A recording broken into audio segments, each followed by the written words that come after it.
The polls are open Tuesday from 7 a.m. to 8 p.m. everywhere in Wisconsin. With so many people voting absentee again this year, it might take time for the results to come in. Right now I'm standing on what would be a road connecting the proposed subdivision with Cater Road in the town of Washington. For neighbors of this rural area, one of their main concerns is traffic. Too many geese here on Lake Menomin are causing some problems. Now, city staff says some of these birds need to go. News 18's Toby Mohr has the details. The $486,000 grant comes from the Wisconsin DNR. It will allow residents here in the Northside Hill neighborhood and other areas of the city to replace dying trees on their property. One of those groups is the Bolton Refuge House, which provides help for people affected by domestic violence, including a 24-hour emergency shelter. Losing half their funding from the county, they say, could be devastating. News 18's Toby Mohr takes us there. YMCA Camp Manitou has been here for area kids for over a century. Now they're asking for the community's help to keep growing. Now, News 18 has reached out to Attorney Hodgson, and I actually just heard back from him a few moments ago about what the next steps are now that the claim has been denied. He urges the board to reconsider their decision to avoid taking the matter to circuit court. Continuing coverage tonight, we're learning more about the DNA testing that helped arrest a man who police say murdered a woman 50 years ago. News 18's Toby Mohr has the details.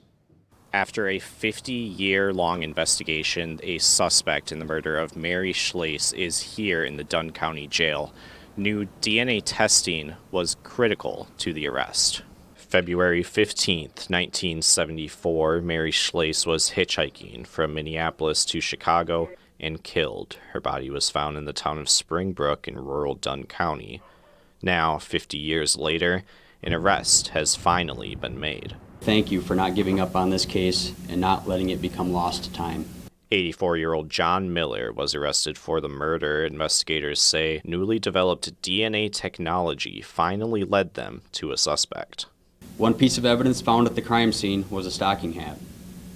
Investigators at that time knew the hat would be important to the investigation, but probably not in the way we were able to utilize evidence from this hat nearly 50 years later. The DNA from hair fibers in that hat were collected, but for years no matches were found until 2022 when the county started working with the Investigative Genetic Genealogy, or IGG, Center in New Jersey.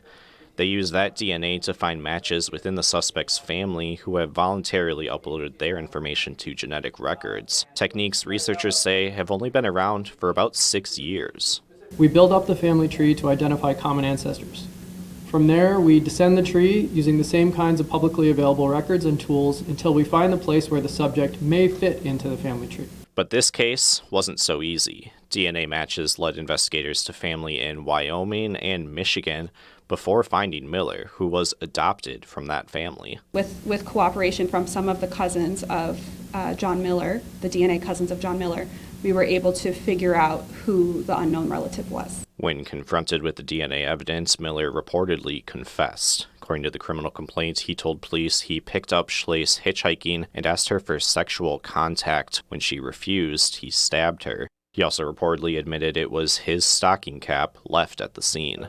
Investigators say they hope that IGG evidence helps bring closure to Mary Schlase's family 50 years later. For News 18, I'm Toby Mohr. A Jim Falls family is picking up the pieces today after a devastating fire. Over the weekend, a more than 120-year-old farmhouse that was in the family for generations was destroyed. News 18's Toby Mohr shares their story. It was shock, complete shock to, wasn't until later that it was like, wow, this just happened. August 10th was a normal Saturday morning on the Seidlitz farm. We just ran some errands and came back and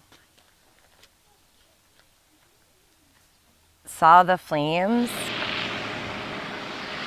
The smoke was so thick that you couldn't even see your hand in front of your, that far into the door.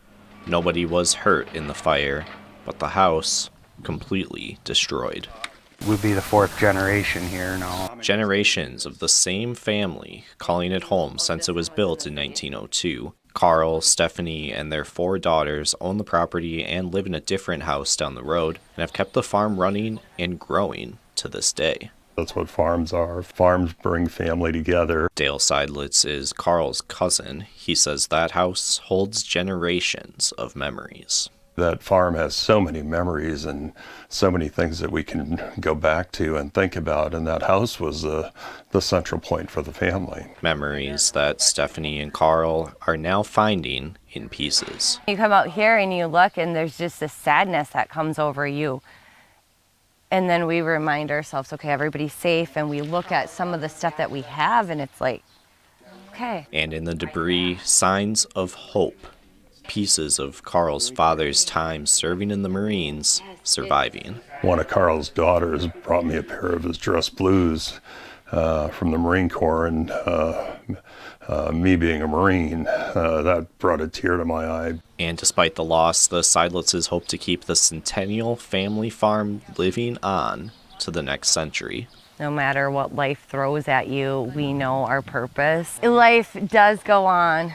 It looks different, but it'll go on. For News 18, I'm Toby Mohr. Tonight we're bringing you a happy story about resilience, community, and the love of a family. As you know, 25 people were hurt in an apple orchard accident last week near Chippewa Falls. And today we're happy to report that one of the worst injured kids is back home and healing. News 18's Toby Mohr shares the story of their road to recovery. And put that, we'll put he's quite the kid. 5-year-old Gabe Meyer is a smiling, happy boy again, despite the recent addition of a neck brace. As you can tell, he's back to being a 5-year-old. And we just, like I said before, the hardest part is to keep him calm down. Gabe, with his mom and dad and grandpa, were on a trip to Bushel and a Peck Orchard in Chippewa Falls with his kindergarten class when the hay wagon lost control going down a hill and crashed. We were all sitting next to each other.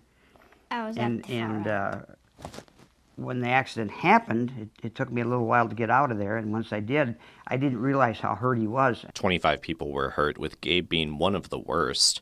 He was taken by a helicopter to Regents Hospital in St. Paul and underwent surgery for a fractured skull. His grandpa was taken to a hospital by ambulance with injuries, but was okay. His parents were banged up a bit too. On Tuesday, Gabe returned home to the delight of his grandpa, with whom he shares a special bond. Tim and I, we spend a lot of time together. His mom and dad, both work during the day, and ever since he was, 3 days or 4 days old, it's been him and I as doing our thing together. Now Gabe is getting back to his energetic self. Now you can't shut him up, And the support from the community has been pouring in. His classmates welcomed him to a decked-out driveway, treats, and balloons. I was really excited about the balloons and the drawings and the whole 9 yards. So totally unexpected, right, Boo?